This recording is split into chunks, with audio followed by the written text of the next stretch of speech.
ಒಂದು ಊರಿನಲ್ಲಿ ರಾಮದಾಸ್ ಎಂಬ ವ್ಯಕ್ತಿ ಇದ್ದ. ಅವನು ತುಂಬ ಅಹಂಕಾರಿ ಮತ್ತು ಜಿಪುಣ ಆಗಿದ್ದ. ಅವನು ಆ ಊರಿನಲ್ಲಿ ತನ್ನ ಮಾತೇ ನಡೆಯಬೇಕು ಎಂದು ಆಲೋಚಿಸುತ್ತಿದ್ದ. ಈ ಕಾರಣದಿಂದಾಗಿ ಊರಿನ ಯಾವ ವ್ಯಕ್ತಿಗೂ ಅವನು ಇಷ್ಟ ಆಗುತ್ತಿರಲಿಲ್ಲ.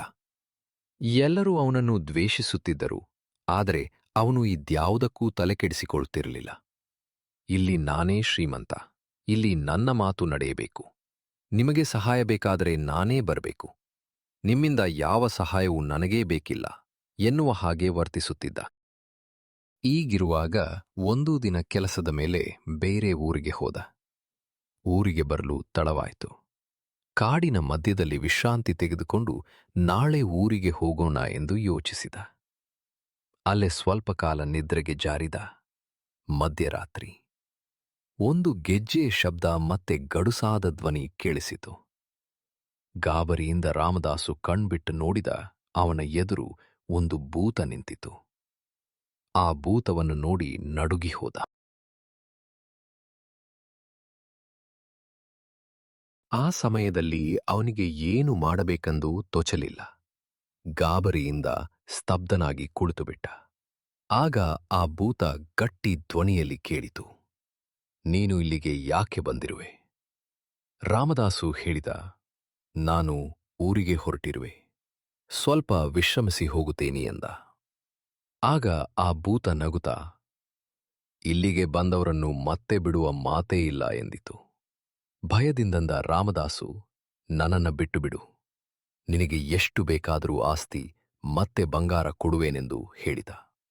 ಭೂತ ಮತ್ತೆ ನಗುತ್ತಾ, ನನಗೇ ನಿನ್ನ ಸಂಪತ್ತು ಬೇಕಿಲ್ಲ ಎಂದಿತು. ಆಗ ರಾಮದಾಸು, ನಿನಗೇನು ಬೇಕು ಕೇಳು ಎಂದನು. ಭೂತ ಹೇಳಿತು, ಈಗ ನಿನ್ನ ಊರಿಗೆ ಹೋಗು, ನಾಳೆ ನಿಮ್ಮ ಊರಿಂದ ನಿನ್ನ ಬಗ್ಗೆ ಒಳ್ಳೆಯ ಅಭಿಪ್ರಾಯ ಮತ್ತೆ ನಂಬಿಕೆ ಇಟ್ಟಿರುವ ಒಬ್ಬ ವ್ಯಕ್ತಿಯನ್ನು ಕರೆದುಕೊಂಡು ಬಾ, ಇಲ್ಲವಾದಲ್ಲಿ ನಿನ್ನ ನಾನು ಸಾಯಿಸಿಬಿಡುವೆ ಎಂದಿತು. ಆಯಿತು ಎಂದು ರಾಮದಾಸು ಅಲ್ಲಿಂದ ಹೊರಟ. ಮರುದಿನ ರಾಮದಾಸು ಊರಿಗೆ ಬಂದು ಎಲ್ಲರನ್ನೂ ಗೋಗರೆದು ಕೇಳಿದ, ತನ್ನ ಬಗ್ಗೆ ಒಳ್ಳೆ ಆಲೋಚನೆ, ಮಾತು, ಅಭಿಪ್ರಾಯ ಯಾರಿಗಾದರೂ ಇದೆಯೇ ಎಂದು. ಎಲ್ಲರೂ ಅವನ ಬಗ್ಗೆ ಕೆಟ್ಟ ಅಭಿಪ್ರಾಯವನ್ನೇ ಇಟ್ಟುಕೊಂಡಿದ್ದರು. ಕೊನೆಗೆ ರಾಮದಾಸು ಸೋತು ಮನೆಗೆ ಬಂದು, ನಾನು ತಪ್ಪು ಮಾಡಿಬಿಟ್ಟೆ ಎಂದು ಅಳುತ್ತ ಕುಳಿತ. ತಾನೇ ಈಗ ಭೂತದ ಬಳಿ ಹೋಗಿ ನನ್ನನ್ನು ಸಾಯಿಸು ಎಂದು ನಾನೇ ಕೇಳುವೆ ಎಂದು ಹೊರಟ. ರಾಮದಾಸು ಭೂತದ ಮುಂದೆ ಬಂದು, ಹೇ ಭೂತವೇ, ನನ್ನನ್ನು ಸಾಯಿಸು ಎಂದು ಕೇಳಿದ. ಅದಕ್ಕೆ ಭೂತ ಏನಾಯಿತು ಎಂದು ಕೇಳಿತು.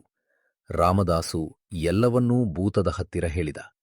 ಆಗ ಭೂತ ಹೇಳಿತು, ಈಗ ನಿನ್ನ ನಾನು ಸಾಯಿಸಿದೆ ಎಂದು.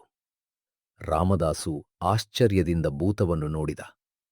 ಭೂತ ಹೇಳಿತು, ನಿನ್ನೊಳಗಿನ ನಾನು ಎಂಬ ಅಹಂಕಾರವನ್ನು ಸಾಯಿಸಿದೆ. ಪಶ್ಚಾತ್ತಾಪಕ್ಕಿಂತ ದೊಡ್ಡ ಶಿಕ್ಷೆ ಇಲ್ಲ, ಹೋಗು, ಊರಿನಲ್ಲಿ ಎಲ್ಲರ ಜೊತೆ ಪ್ರೀತಿಯಿಂದ ಬಾಳು ಎಂದಿತು. ಅಂದಿನಿಂದ ರಾಮದಾಸು ಜನರ ಜೊತೆ ಪ್ರೀತಿಯಿಂದ ಬದುಕಲು ಆರಂಭಿಸಿದ.